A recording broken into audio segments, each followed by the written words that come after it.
Overnight Delivery is an okay film. I wanted to watch this for Paul Rudd, but the narrative also sounded really fascinating, and I guess it's fine. This was released in 1998.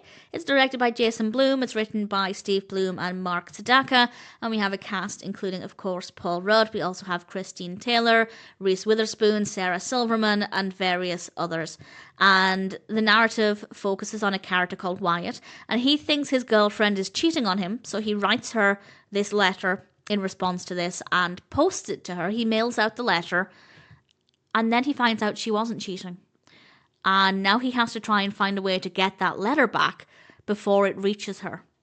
And I was keen to find out what was going to happen. I wasn't entirely sure how things would play out, and I guess I enjoyed finding out. It's a decent enough narrative. It's maybe not the most engaging throughout, but I did care about the overarching story. I did want to know ultimately what would happen, so I was invested enough. The characters are fine as well. We have some good performances.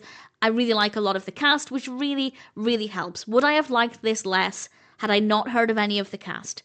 I think the answer there is yes. I wouldn't have hated it, but for me, definitely a lot of the appeal continued to be the reason why I enjoyed bits of it.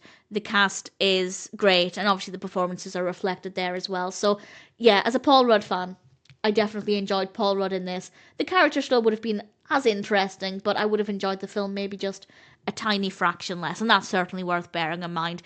I wouldn't say it's a particularly funny film, but comedy is subjective, so it certainly might appeal to your comedic tastes more than it did to mine.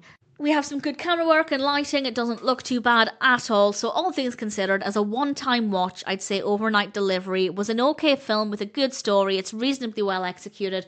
The characters are likeable enough and the performances are good. Visually, it's satisfying enough. If it sounds like a film for you, if you're curious to find out whether or not Wyatt can intercept that letter, then give it a go. I enjoyed it as a one-time watch. Wouldn't watch it again.